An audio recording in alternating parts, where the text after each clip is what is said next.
Greetings and welcome to episode 100 of the Department of Tangents podcast, a conversation with author J. Edwin Buja with new music from TC&I featuring Colin Moulding and Terry Chambers, formerly of XTC. I'm your host, Nick Zano. This is episode 100 of the podcast, and I thought about doing some sort of compilation of previous interviews as I've done a couple of times in the past to commemorate that. I decided against that for a couple of reasons. First, I haven't accomplished everything I want to with this podcast yet, so it's not time to celebrate. Hopefully that comes later. Second, I have so many great interviews waiting to be released I couldn't see delaying any of them by a week. And third, this week's interview is representative of one of my goals with the Department of Tangents podcast, which is helping to amplify the good works of independent artists, whether they're musicians, comedians, authors, filmmakers, or work in a visual medium. And J. Edwin Buja fits that goal perfectly. I recorded this at the 2019 NECON conference, the same place I recorded last year's David Wellington interview. NECON is part horror conference, part summer camp. People get to know each other there, whether they are horror writers, cover artists, publishers, or just fans. J. Edwin Buja has been a regular at NECON for years, but this year things were a little different. Buja has written about technology for a living and released a couple of children's books, but he has always attended NECON as a fan and friend, not as a writer.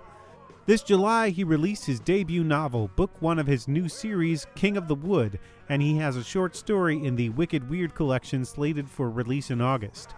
King of the Wood created a buzz at NECON, and Buja had a seat at the author's reception, signing his own newly printed work.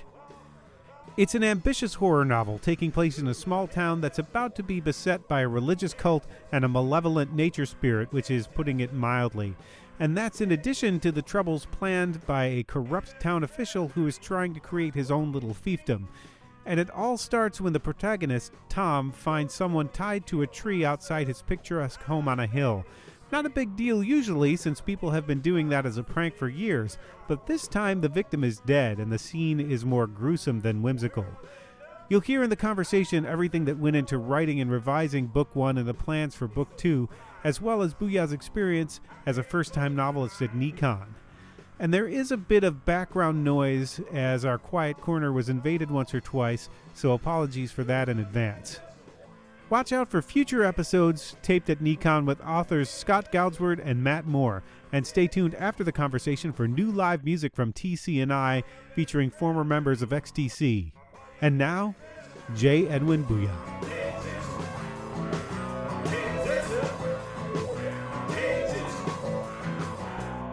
So you just released King of the Wood. Right. By the time people hear this, it will have just been released in late July. Right. We're at NECON, and there's a buzz about the book. I don't know if you've heard. People mention it, but this is my first time with this, so hearing anything anybody's saying about it is a bit of a shock. I'm having trouble believing it. So it is your first book. Is this, you've been coming to NECON for a long time? Since 1986. So does this feel different coming here strangely as a novelist? Yes. The last few years, we've become more of a family here, and so it's more comfortable coming and just talking to everybody. But this, after last night, it's like a whole different plane now. I feel like I can actually talk to people as a peer, even though I've been writing for years, and I've had some children's books published and some short stories, but this is a whole different thing. And yeah, seeing people come up and spending $30 on a hardcover, this is something I wrote, and it's not even the whole book, so, yeah, it's I'm riding a high right now. And it came up in the discussion of books to read that people were suggesting at the panel yesterday. Thank you. That's great. And one of the comments that somebody had, we'll start here with the book. This is certainly an ambitious story to take on for your first novel. You didn't make things easy for yourself. Yeah, strange enough, years and years ago at NECON, we started, they called it the NECON Olympics, and it was a baseball game, writers and not writers. And I was on the not writers team, And I went to a writer's workshop, and we had to do something for the next week, so I wrote about the first 2 baseball games. And that sort of developed from there into, well, this would be a better story. And then there's an actress, Kate Blanchett, that I rather enjoy, like, and I wanted to write something with her in it, and it just snowballed into this. Where the basic premise came from, and I'm not even sure if this is for real, because I haven't seen the show, but it was the newer version of The Outer Limits. At the beginning, I remember seeing an image of like a house on a hill, and it looked like there were roots. And I thought, okay, so what if all the wood in your house starts growing? What are you going to do? And that's where this came from. Yeah, a lot of the initial idea for something can be so impressionistic and so strange that it doesn't even look like the same thing. Because you're so used to going out and seeing your deck turning gray because it's rotting away. Well, what if it starts turning green again and it sprouts? How are you going to feel about that? And then the whole town starts going. And and on the ambition side, originally it was going to start. It starts in a small town, like all horror novels start in a small town, and it was going to end up with the whole world. And I went to a workshop, and an editor said, "That's a nice idea, but why don't you just keep it in the town first?" So that was a revelation too. So, okay, I can leave all that other stuff. I'm trying. How do I work in something happening in Russia? Well, I don't have to. And actually, I never have to mention that. And this is a small town called Tyndale. Oh, right. Yeah, sorry, I've got another one called Coverdale, and I have a tendency to use the names of Protestant preachers from way back when.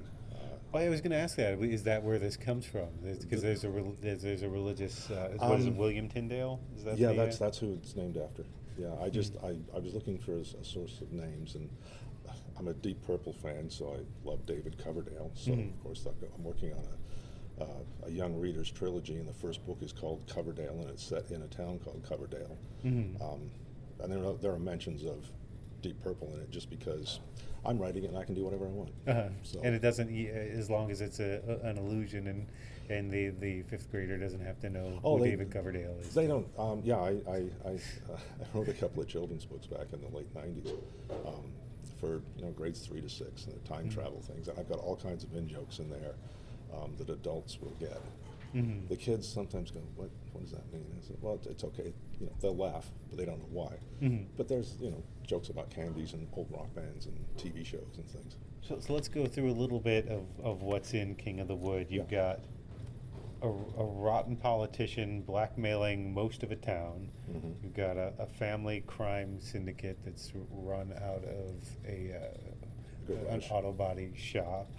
You've got a servant who's being blackmailed by said politician whose daughter is in a coma. A religious cult led by an insane misogynist who thinks he's God. A decent guy who wants to be a writer and his buddies work on computer code with him. A deranged deputy who reminds me of the deputy, by the way, in Nobody's Fool. I don't know if you know the Paul Newman film from a while back. But several dozen crows and rats, and then the title character, King of the Wood, bent on keeping his place as ruler of the natural world. Do I have that? Is that the basic set of I didn't realize there was that much in it. Yeah, but yeah, that's it. That's it. Yeah.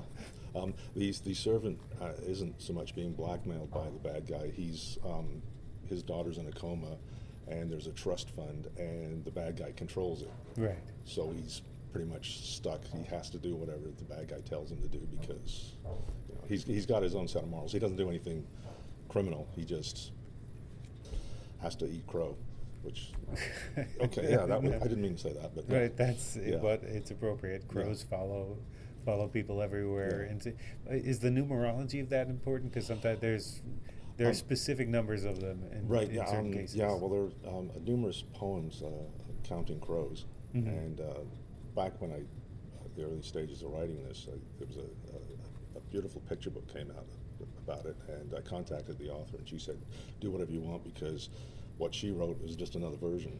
And when it was time to publish this, I realized that I couldn't really use hers, so I made up my own. So there's a poem in there, Counting Crows, which is just a combination of all of the different versions and how it fits in here.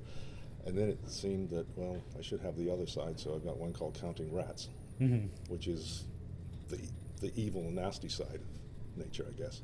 And we don't really find out quite yet the sort of significance of the crows and the rats following in this book. This is book one, which I didn't realize when I was reading it that it was book one. Yeah, originally when I finished it, it was 220,000 words, which is, for somebody that's never been published, is way too big. Right. So I was asked to cut it in half, which was an effort because there was no natural stop in the middle, so I had to rewrite part of the chapter and rearrange chapters to make it end on a cliffhanger that I now have to get myself out of.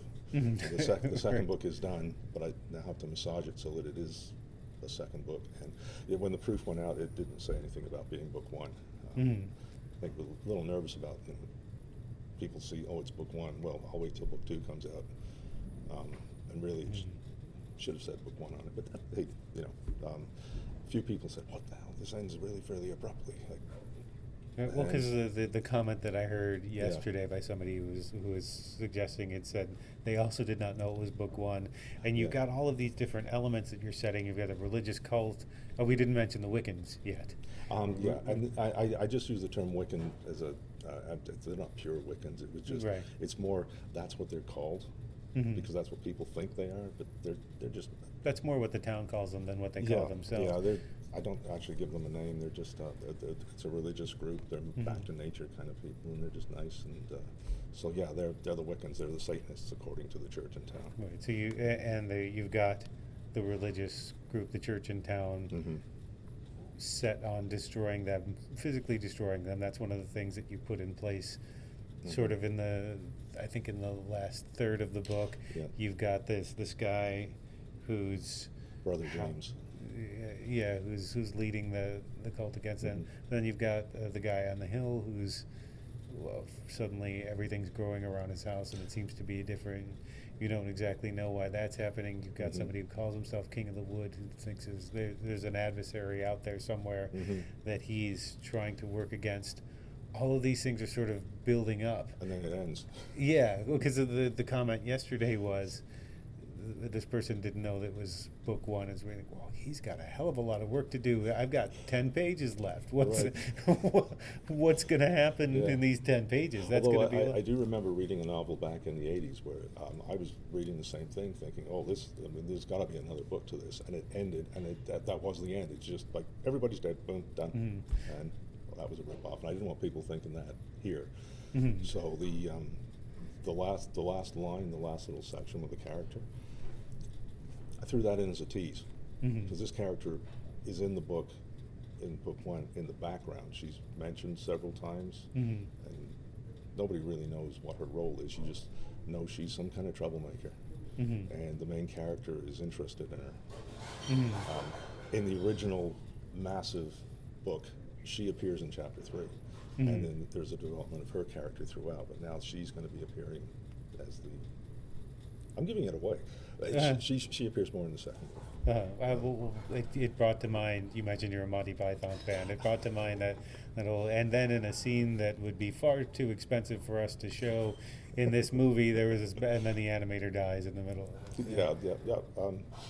I hadn't thought of that one, but that's a good one. Yeah, I felt like that was how that was going to end. Yeah, I do like to try and throw a bit of humor in there, so I do like the Pythonish kind of over the top, but the King of the Wood himself is kind of a comic character. The title character is a bit of comic relief at times in this because he's just sort of arrogant. There's at the beginning he's stolen a body.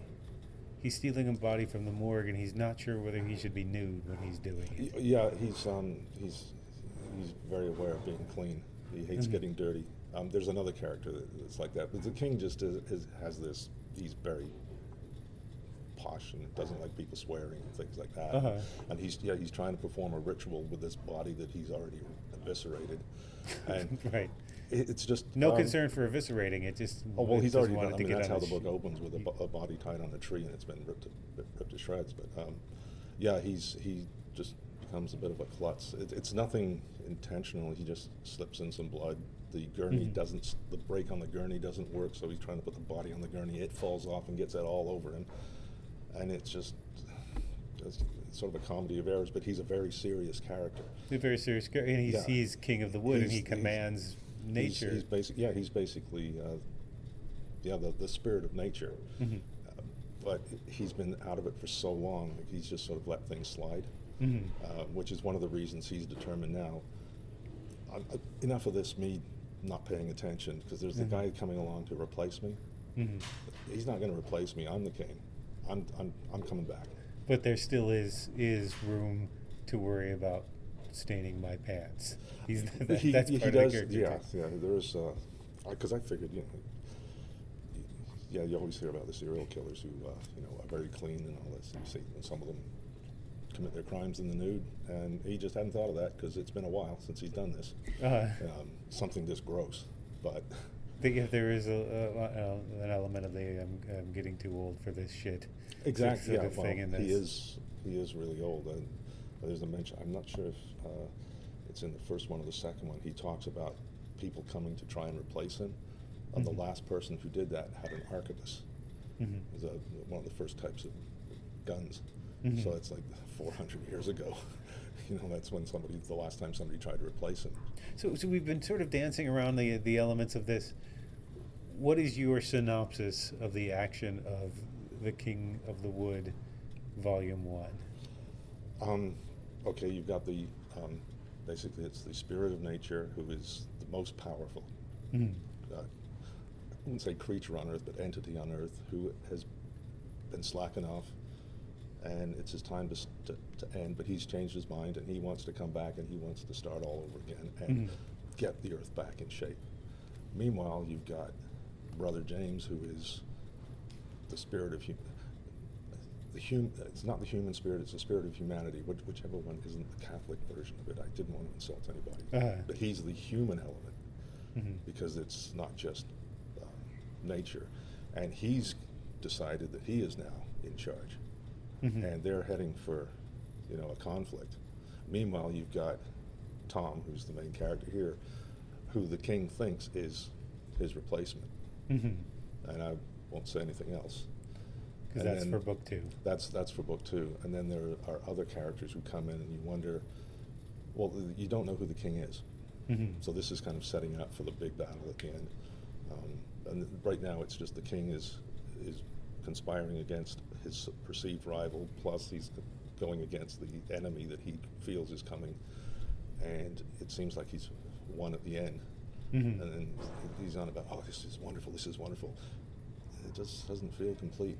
And then you get the last line, which says, okay, there's something else coming. Right, well, because you got all these other elements in place. That big clash hasn't happened. And also, I don't say who the king is. I mean, he's an entity, but he's also in the town. He's one of the people in the town. He's one of the people we've already met. Oh, you know him. And there are clues where you can figure out. Well, there's one that I didn't realize was a major clue when I finished it. Should I go back and fix this? But there are clues. You can figure it out almost immediately who the king is. But I'm not going to tell you. Yeah, I don't know that I want to guess and put you on the spot. That's okay. And you also did create a fully functioning and breathing small town for this. What are the challenges of creating that kind of setting, a fully populated small town? The map. I'm a fanatic when I'm writing anything that the directions have to be correct. If the character comes out of his front door and he's heading for that building over there, and I say he turns right and he goes however far, it better be there in the writing. I did read something a while back where a character is looking out the back window of his house at a building, and he goes there. But as you're reading it and you're following where he's going, he's in the completely wrong direction. So I always excuse me, draw out a map, figure out approximately how far things are, and then as I'm writing it, I can say, okay, he's going down such and such a street. The pub's here. There's the garage is here. There's this thing he can see way over here, so that in my mind, I know that I'm right. It doesn't really matter for the people reading it. They can imagine the town as they want, but I need to see the map. so that even the fellow's house. I mean, but it would for somebody. Somebody would realize that you put the pub where everybody goes. Yeah, It's just down the street from a place in one scene, and then it's miles away. Well, somebody like me who's a bit of a nut for details, and is going to say, oh well. I read something recently where somebody had a weapon, and I'm not an expert, but I do know that this particular weapon in the story was wrong. Most people wouldn't catch it. Not that I'm that good, but it's just one of those things that, when I've been doing editing, I can notice the extra space at the beginning of a paragraph, just because I'm kind of detail oriented, I guess. Well, you get the genre fiction fans tend to be, I don't know, maybe this is an oversimplification, but you have a lot of genre fans who are the comic book shop guy, and within The Simpsons, where you said he had an IT-74 Mustang, and those didn't have 4 cylinders; those had 6. And actually, that does matter to me. Although I'm not going to let it stop me from enjoying a story, but it better not happen in my book. So. Is it based on a real town? Is there a place you can go to that's kind of this? No, the house is my house, with a little embellishment. The backyard is my backyard, but mine's not that big. A friend of mine was reading it, and she said she was laughing because the character describes walking out on the deck, and she's going, I've been there. But it was easy to describe my own house. I just made it bigger. So there are a few differences, but the town's completely. I needed a pub, I needed a university, I needed a garage, I needed a cave, so I just made up a town. Well, the main character is also an aspiring fiction writer. That's why he's also a techie. He writes code because he's a fiction writer, and that's one of the things with horror is like everybody's a fiction writer. Right. So that's not his main thing, but that was just something.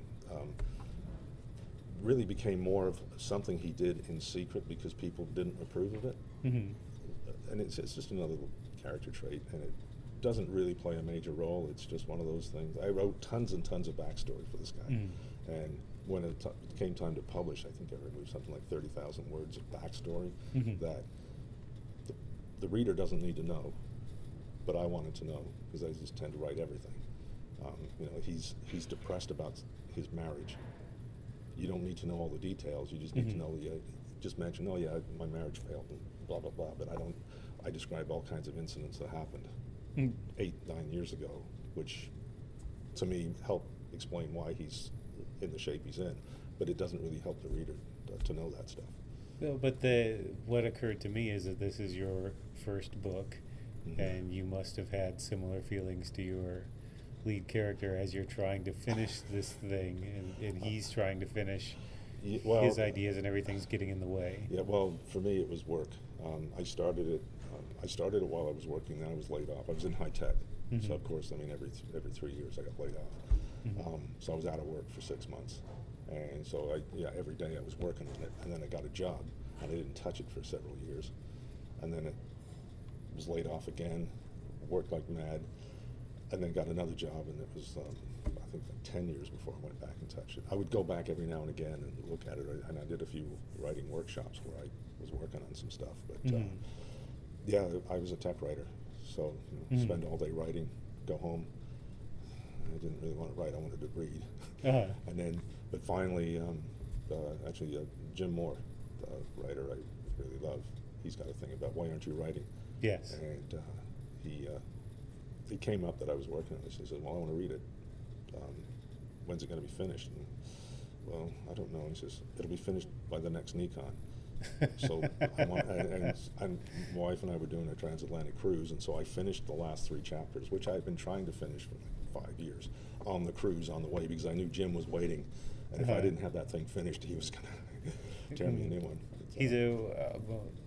Jim's an incredibly nice guy, he's also an incredibly intimidating force. When I first saw him, I was scared of him. I mean, he looked like he's a big guy, hair down to his backside, and just gruff, and he's a sweetheart. Gives the best hugs. But he's but really, you do have that, even I don't know him terribly well, but I know him well enough that every once in a while, when I'm not working on something, his image will pop up and say, "Why aren't you working?" There are memes of him looking at you like, "Is it finished yet?" No, sorry, I'm working on it. There's the you should be writing. And I hope he's feeling better. He's in the hospital right now. Yes, he's on the mend, but you know, I'm thinking of him. So. Yes, best thoughts to him. Oh yeah, he's a wonderful guy. So obviously the lead character here, there's something of you in him. Well, yeah. Well, bottom line is is he completely you, or is he? No. Because you're not in line to be King of the Wood. As far as I know, I don't know. Maybe I am. Who knows? Yeah. Well, all of my main characters have a little bit of me in them because it's easier to write me, and I can use my experiences and how I feel about certain things, and so yeah, that's easy. And I realized recently I've been working like 4 different novels, and all the main characters were named Tom. For some reason, I like the name Tom. I don't know. So I've changed it to some other names, but yeah, and several of the people in it are based on friends of mine. Mm-hmm. I asked the permission of one because he's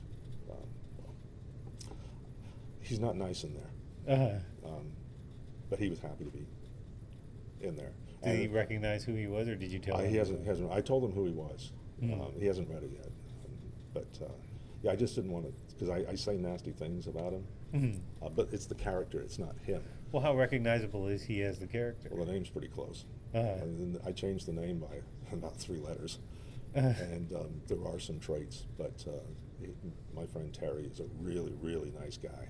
Mm-hmm. He's nothing like the Terry that's in the book. Mm-hmm. So when I rolled back some of these elements to you just now, you seem surprised that there was so much in this book. Yeah, I just wrote it. Mm-hmm. You know, I'd sit down. I got an idea. Like I said, I wrote the baseball scene first years and years ago, and that's in book 2. I mean, I think there's something like 36 chapters altogether, and that's around chapter 30. Mm-hmm. It just worked out that was where it fit in to the story. So yeah, I needed something to happen, so I just wrote it in that way. I had a basic plot, and then I just went off and went where it went. Did you start mapping out your characters? So I think if you make that list with background, you would see. I did write some character outlines, and for the most part, I stuck to them. There were a couple of characters that I had created to die because I had these images of how people, some really nasty deaths, and I was told by my wife that I can't kill.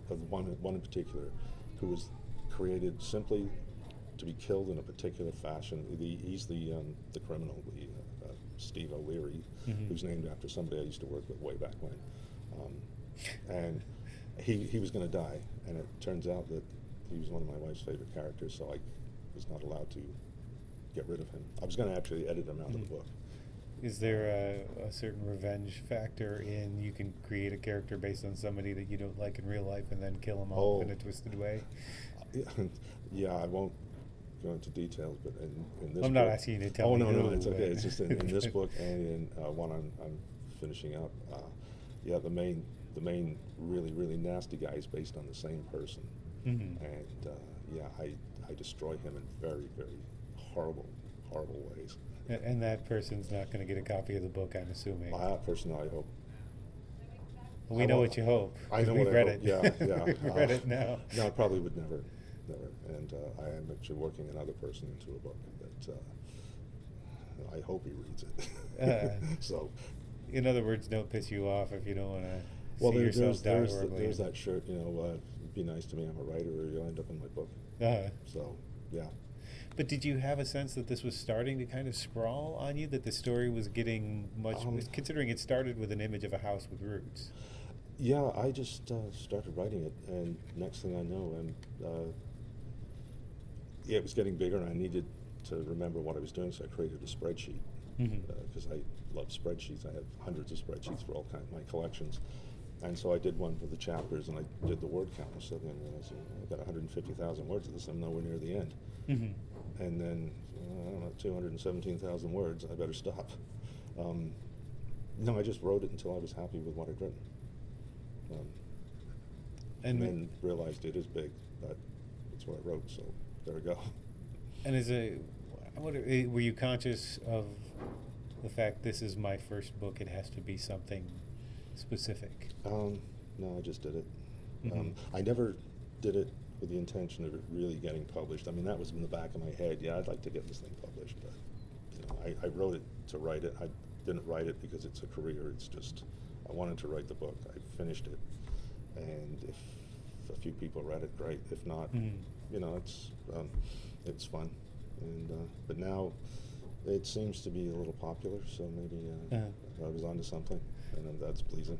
I mean, a lot of your friends and colleagues from this extended sort of NECON family are writers. Mm-hmm. So was it important to you to sort of establish yourself as a fiction writer, and this was sort of a point of pride to get this? I guess deep down, because when I first came here, I was in awe. I was seeing all these my writing heroes like Charlie Brandt and Les Daniels and Rick Howdela, Tom Montaglione, Paul Wilson. I mean, they were all there, and I'm like, it took me years before I had the nerve to go up and have a conversation with them because these are my heroes.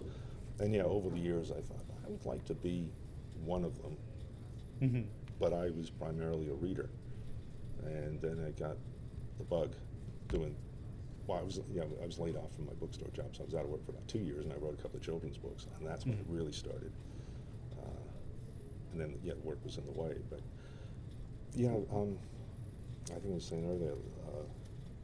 Yesterday, the book was the first time it was available, and it was the author signing, and totally different. It's a completely different experience.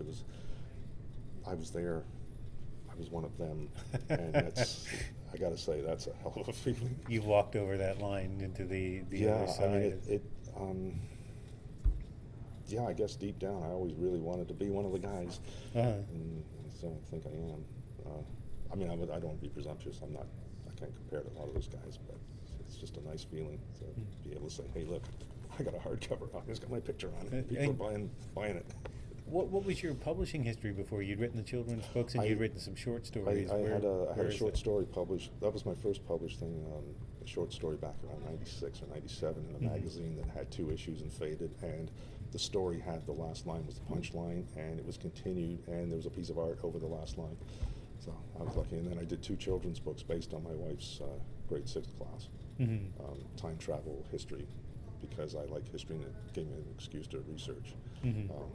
They were published in Canada by a very small publisher who couldn't get the distribution because of the change going on in the Canadian publishing industry and bookstores, and so they went away. And I did have a story published recently in a charity anthology, and I've got one coming out in an anthology next month, and that was it. So this is the first real honest book. There's more sense of accomplishment with this, I would think, than the previous stuff. I really like the kids' books because I was at the time they were out. I was going into classes and doing talks to children, and grades 3 to 6, talking to them and telling them about the writing process and saying, if you want to write. Just keep writing. It doesn't matter if it's bad. Just write. Write through all the crap, and you'll end up with something good. And the one person not taking that advice was me. So that was nice. And I always thought that if one kid comes up to me and says, "I read your book, and now I'm going to write," I'm done. Well, that happened. Well, it seems like you don't get much of a chance to bask in this because now you've got the second book that I'm sure. You've got to get on schedule to be published. Well, I have to, like I say, work it into being a second book rather than the other half. There are some tweaks I have to make it as seamless as possible, and I brought myself into a trap at the end of this one. But luckily, my wife Diane, she said, "Well, what about?" And I said, "Brilliant. That's going to be how he." Well, that's giving it away, but anyway, right. So. I've been basking in this ever since the publisher said he wanted to do it. And now you're getting feedback from it. How is that? Oh, that was well, up until I sent it out for reviews. The publisher read it. My wife had read some of it, and that was it.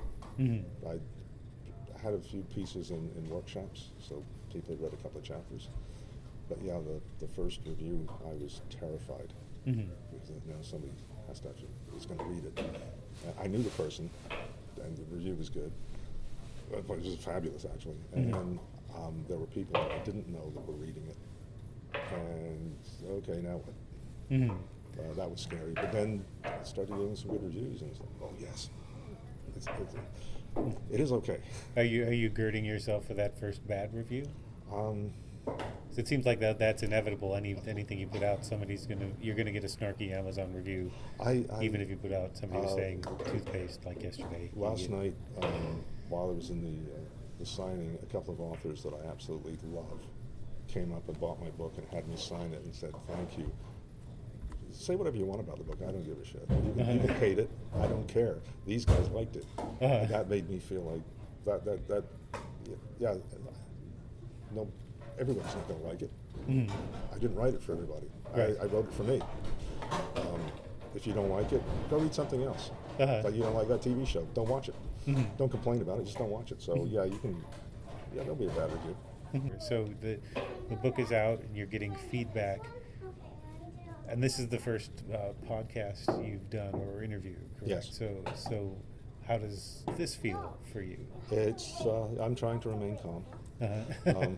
Yeah, like I said, I don't feel like I'm being a pretender or being pretentious and saying I'm a writer. Yeah, well, now I actually can prove it because I've got a book out and I'm getting good feedback, and I don't feel like a fool talking about it. Before it's always, well, yeah, I'm writing. And what have you published? Well, nothing yet. And, well, talk to me when you've done something. Well, and oddly enough, I'm sort of feeling that now I want to help other people do it. Like talking to some other young writers and saying, I want to help you.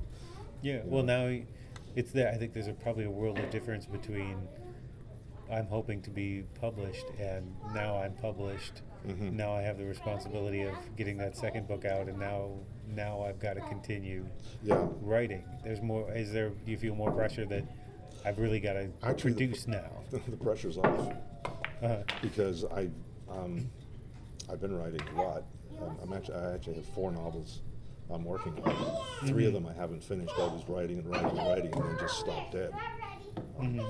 Yeah, I'm working on this rock and roll novel, ghost story based on. I used to go to a lot of concerts in Detroit back in the 70s, and I have all my ticket stubs.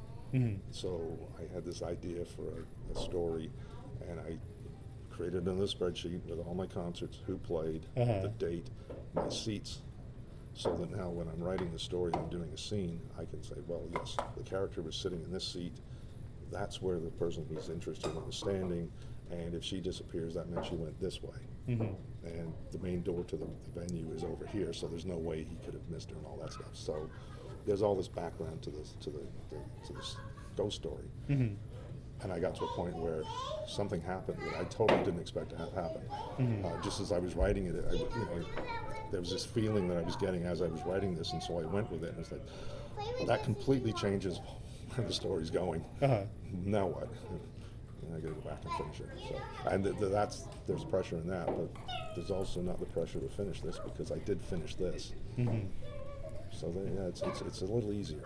You gotta get that second one, but then the next idea you've got to pitch and start all over again, kind of. Yeah, I'm gonna feel a little bolder pitching. Because I had a pitch session a couple of months ago, and I canceled it because I realized that there's no way I could pitch what I wanted to pitch. I just didn't have the confidence, and it didn't seem like the right thing. And then speaking privately later, yeah, it would have been okay. So, and I'm working on that. I'm trying to finish that. Now you're pitching as author of King of the Wood. And actually, strangely enough, somebody asked me for a blurb. Gave me a book and said, I want a blurb. And said, you want a blurb? You care what I think? Okay, thank you. And it's by the way, as J. Edwin. Yeah, because my children's books are John Buja. And not that there's any chance. I mean, they're long in a print, although I want to get them back into print. But the possibility that there's some, grade 5 kid that's reading the young readers, the kid's book, the history thing that's clean. And then they come into this, and there's maybe there's a really gory murder, or there's a bizarre sex scene in it. Yeah, there are some characters that have interesting proclivities And in this book. and in the second book there is a sex scene in it, which is strange. You don't want to say anything more than that. No, it's in context for the story, and it makes sense. It's just it's a little odd. There's some trepidation in writing something like that. It's not. I don't want it to be gratuitous and titillating. Well, it might be titillating. That's okay. But this is the adult me, and I'm actually using my middle name, which I've always kept hidden. Nobody ever knew what my middle name was. Because most people around here would just call you John. So. Yeah. And why don't you use your real name? Well, it is my real name. It's my uncle from Poland. And there's a ring to J. Edwin. No, I was thinking. Well, it was originally J. Ramsey Campbell, who's one of my favorite authors, and who became Ramsey Campbell because he's really John Campbell. And he can't be John Campbell. So well, maybe someone eventually the J will just go away. I had seen the children's books somewhere and wondered if you had done this to differentiate yourself from the other author. I didn't know it was you. That was you as well. Yeah. I had a horror story come out a couple of years ago, which isn't particularly gory, but the one that's coming out is a little gross and gory. And I've got a few other things I'm working on that are gory and nasty, and so I want to distinguish between the two. Because if I have children's books coming out, well, I'm not that famous that I can get away with it. Is this making it any easier to place the short stories in the other fiction you're working on? Only insofar as I'm concentrating on this now. And short fiction is just it's so hard. I mean, okay, I ended up with 220,000 words of this. That was really easy. And I did a nano thing last year, and I did 102,000 words in a month, and that was really easy. But try and do a 3,000 word short story. It's so hard because I just want to keep going. Right. I have a tendency to write too much. Yeah, I interviewed Matt Moore yesterday, who's here as well. And we talked about the brevity. Some of the books, some of the stories in his collection of shorts are only a couple of pages long, and we talked about how you've got to sort of, when the story's over, you have to know to stop. Yeah. Which must be. It sounds like that's a tough thing. Yeah. For you to get a handle on. Yeah, the stories that were published, I had an idea of what they were, and I knew they were short stories, and I was able to.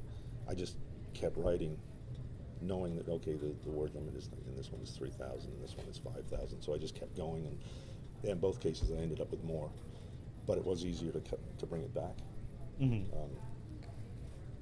So it's much more disciplined. I mean, I have so much respect for people who can do short stories just banging out. It really is its own art form, as opposed to being just, hey, you tried to write a novel and didn't get enough words. Yeah, and not to say that writing novels is super easy. It's just I find it more comfortable to do. I like the longer form. And people should look for this. Where's the best place for people to find? Amazon. It's on Amazon. I don't know if it's on Barnes and Noble or anything like that. I'm completely oblivious to all this stuff. I mean, I didn't do any of the promotions. My wife did it all. She went out there looking for people to get reviews and where to send it and who to send it to, and it's like, okay. I mean, she even took the picture on the back. She wrote the biography because they said you need to have an author biography. And I said, well, I don't want to talk about me. Who cares about me? Well, you got to write something. So she wrote it. Tweaked it. Well, that's the other part of it. You feel like, oh, I just finished this book, my job is done. Like, no, your job is just starting. You've got to get it out there and make sure people see it. Yeah, because it's completely contrary to me to talk about me. Even though I'm talking about me right now, this is like, oh boy. Do you have a website or anything people can check out? No, I'm on Facebook. That's it. I haven't got that far. I mean, a website? Me? How dare I? I've only got one book. Maybe I'll create a Facebook page for it or something. I don't know. I mean, that's technology, and even though I wrote about technology for 20 years, I don't know how it works. Well, that's the next step is in the evolution of writer's ego is now you feel like you've crossed that line into being a writer. Now you have to feel like you deserve to have a website and the thing deserves to be promoted. So and I'm kind of getting over that hump and feeling, I can do it. I mean, I'm getting, like I said earlier, I'm getting good feedback. So yeah, maybe it isn't that bad, and maybe I am allowed to promote myself. So people can look for this, and they can look for. Is there anything else that you want to point them to? There's not much right now. There's a charity anthology, Now I Lay Me Down to Sleep, that came out 2 years ago. I've got a short story in that, and there's an anthology coming out called Wicked Weird, the New England horror writers. That's coming out, I think it's next month, and I've got a story in there. What's your story in there? That's weird fiction, Lovecraftian yeah, it's sort of themes. I have a thing for World War I, so both stories that have been published recently are set in World War I. I just take the little elements that I know about. The one that's coming out is The Lost Mine of St. Eloi, and there was a particular battle where the Allies dug all these mines under the enemy lines and blew them up. Well, there was one mine that they dug and something nasty happened, and that's forgotten about, and that's the story.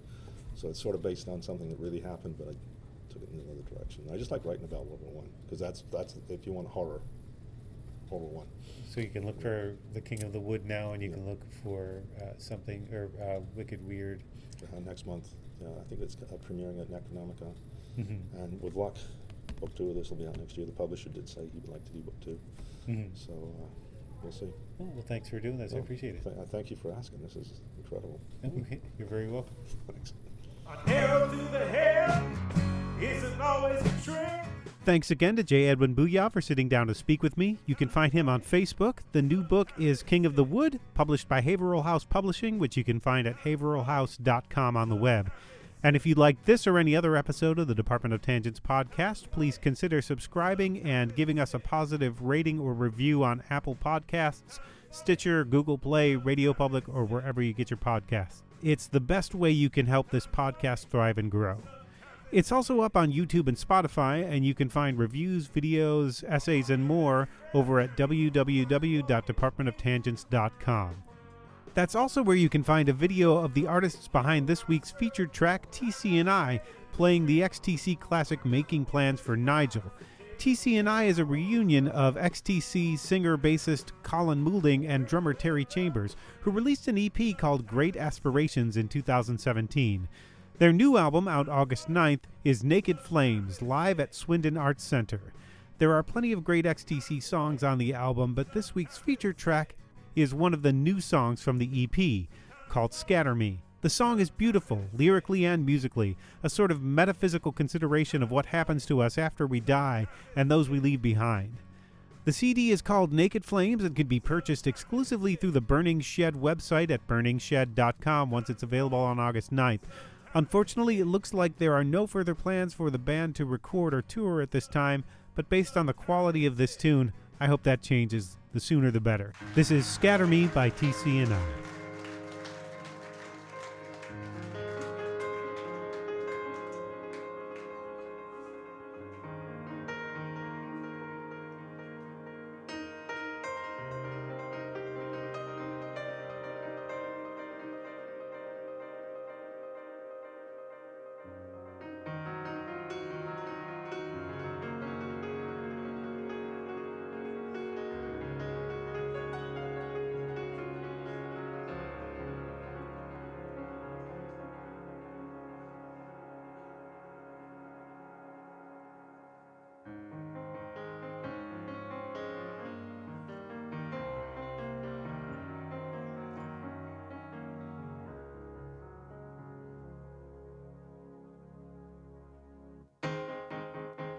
Help us out on this one.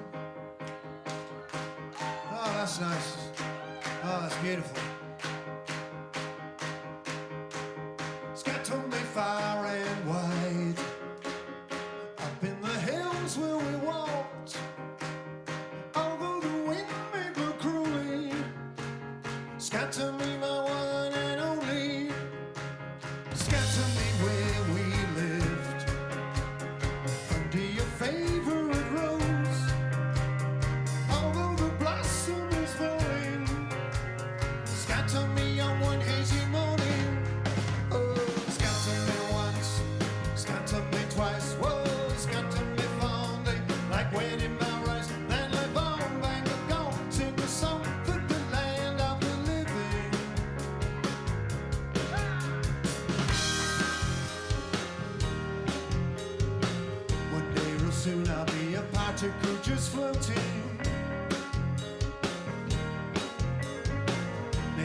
by chance I'll fly and land beneath your feet.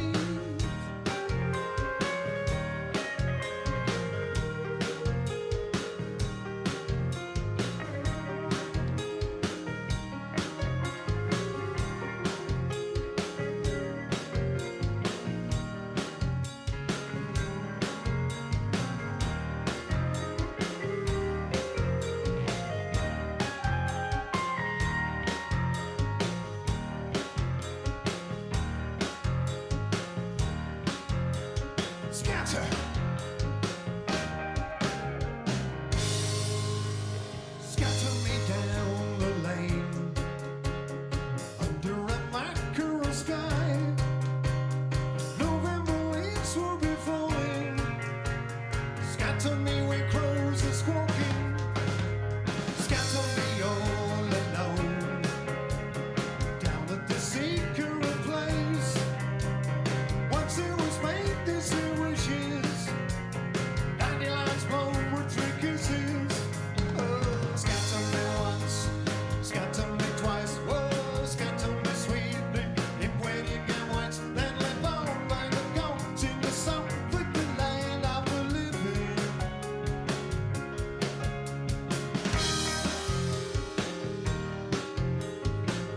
And if one day it comes up rough, I'm at your window. Be careful where you tread, it might be me sweating.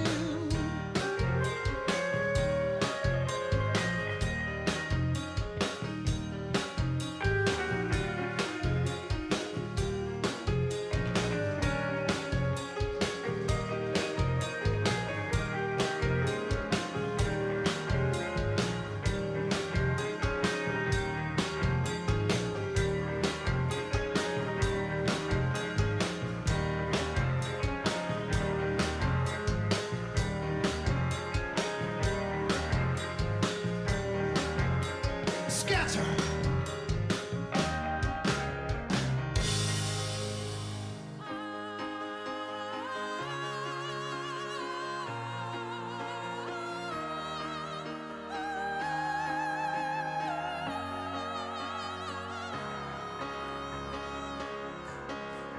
Scatter me. Scatter me.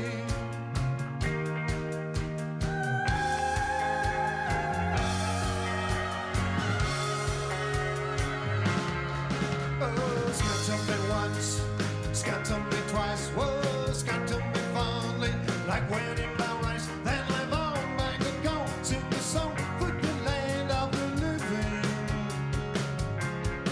Oh, scatter me once, scatter me twice. Whoa, scatter me sweetly, if when you get once, then live on back and go, sing a song for the land of the living.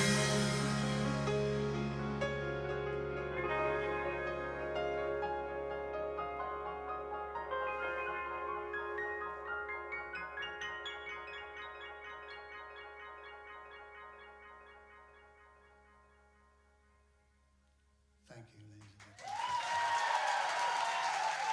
Miss Susanna Beddington, remarkable talent.